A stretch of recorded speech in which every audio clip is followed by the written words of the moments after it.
Welcome to Birth Words. This is episode number 45. In today's episode, I'll be talking about metaphors that underlie our thinking and speaking when we talk about birth.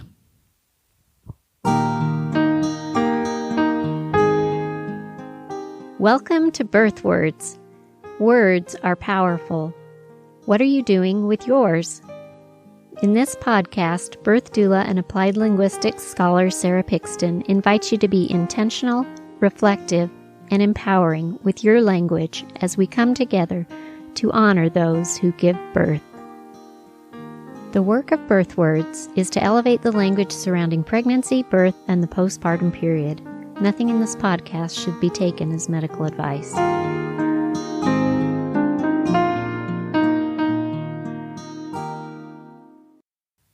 Welcome. I'm looking forward to talking about metaphor and how it lies underneath the things that we say when we talk about birth and even pregnancy and breastfeeding and those sorts of things. Before we go there, though, I want to make an exciting announcement. If you've been following me on social media, you've seen a couple of times I've posted about this, but I'm super excited that coming up very soon on May 13th, I will be releasing the first of its kind, an online course for birth workers. This is an introductory course, a sneak peek into the in-depth course that's coming out this summer. But it's an introductory course that will use an online learning platform to guide you through some videos, activities, opportunities for reflection to give you a chance to think about, as a birth worker, if that's who you are, the power of your words.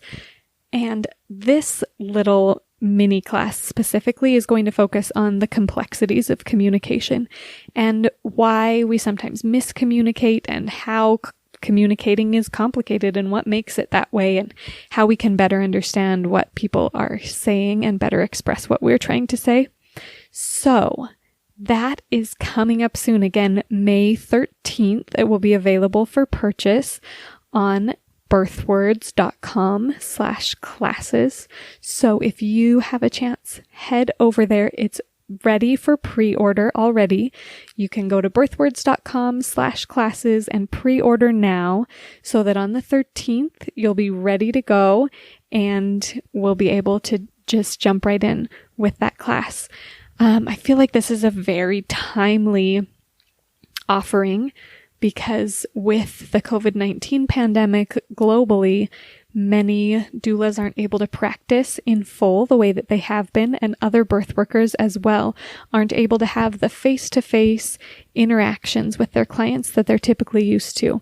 And many birth workers have been using virtual support to interact with their clients via Zoom calls, FaceTime, Google Hangouts, whatever platform you're using, and also just phone calls and texts.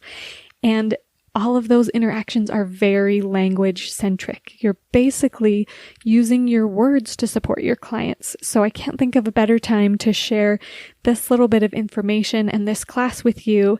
And I hope that you'll check it out and that you will use it to support your clients with language for a better birth. And now for the content of today's episode, metaphor. So there is an interesting book. It was written in 1980 by George Lakoff and Mark Johnson. And these are some linguists that were writing back in 1980 and wrote this. It's one of those books that is referenced frequently in the field, although it's not current research, current theories, current thinking. It was kind of a landmark book that people still refer to. And it's called Metaphors We Live By. And in this book, Lakoff and Johnson talk about how commonly in our speech, often without thinking, we use metaphors to frame our thinking. And I think it's because thought and language are abstract and we try to relate them to something that is more concrete or knowable. And like I said, we often do this without thinking. So an example that Lakoff and Johnson give that has nothing to do with birth is that the metaphor argument is war lies underneath a lot of the things that we say when we talk about having arguments. Things like, he shot down all of my arguments, or your claims are indefensible, or she attacked my ideas, or even talking about winning an argument. Really, an argument is a pretty abstract concept that you can't shoot down or attack or defend or win, but we use the idea of a war to make it more concrete and easier to explain our ideas about it. Another example of this is the happy is up and sad is down metaphor that we'll often say, oh, you're in high spirits, or I'm feeling down, right? That up is happy and good and down is bad. And another example of this is that time is money. Again, time is such an abstract concept. Money is also pretty abstract if you think about it, but it's something that we have concrete interactions with every day. And so we often talk about time the way that we talk about money, as if metaphorically time is money. And sometimes people do say that exact phrase, time is money. We also say you're wasting my time, as if it's a commodity that can be wasted. Or how do you spend your time these days? Again, as if time is cash that we can spend. Or even saying you need to budget your time, using that word that's generally for talking about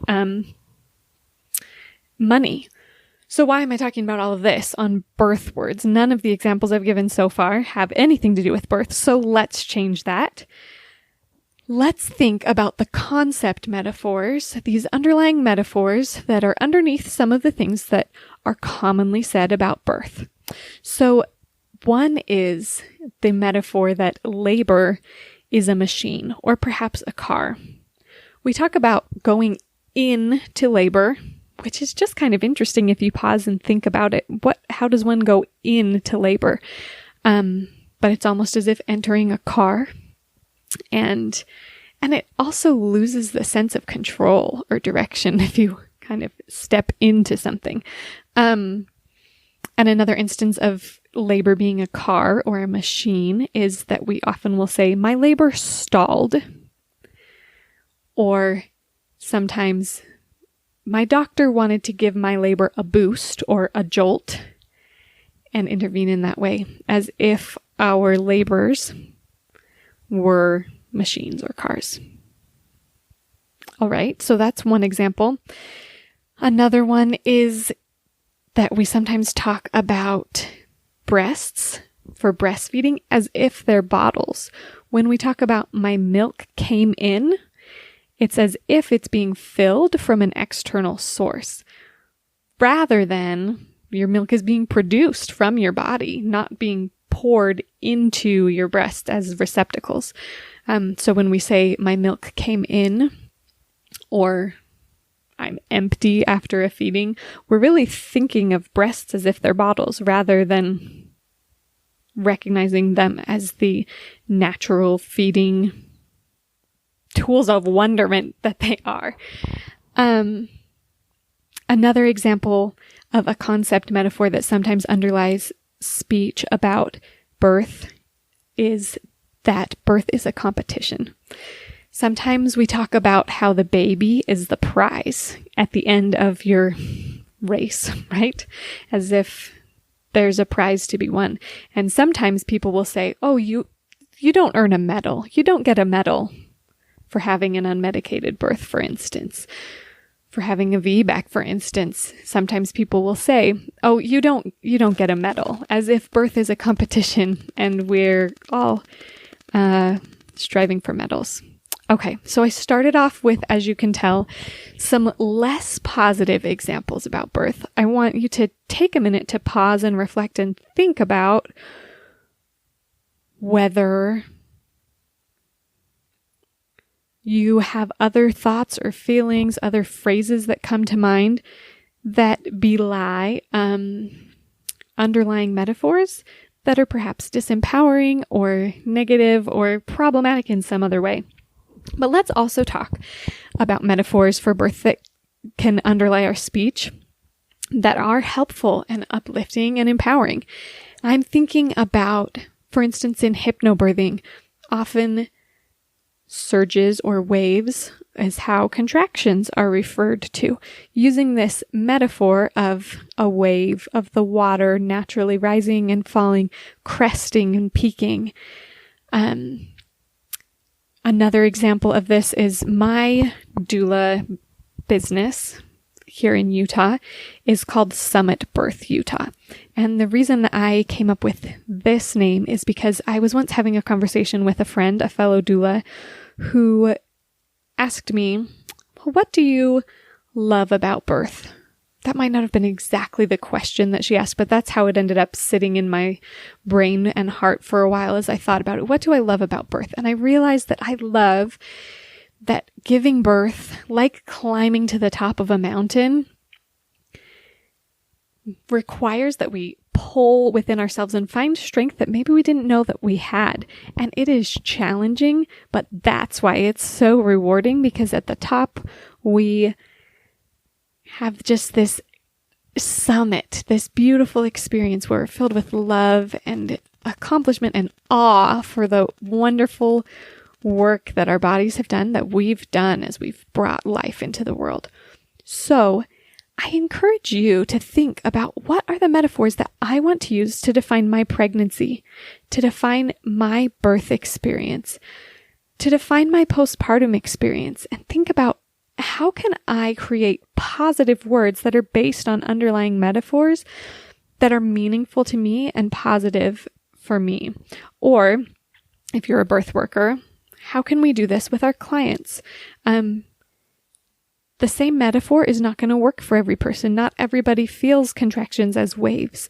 Not everybody discovers the journey of birth as the climbing to the summit of a mountain. But I do think that we can pause and be reflective about the metaphors that are underneath the words that we are saying, and whether they deserve to be replaced with more meaningful metaphors to describe the birth experience. So whether you are a birth giver, preparing to give birth, whether you are postpartum and have given birth and are thinking back on that experience, or whether you are a birth professional supporting people in their pregnancy, birth, and postpartum experiences, I invite you to be reflective and intentional and empowering as you consider the words that you use and the metaphors that lie underneath them, because those messages, I believe, are powerful, even though they're not explicitly expressed. Thank you so much for joining me this week on the podcast. Again, I invite you, mark your calendars, or just go straight to birthwords.com/classes right now. If you are a birth worker, again, pre-order is open and ready to go for the BirthWords Intro to BirthWords for Birth Workers course that will be released on May 13th. Until next week. Bye.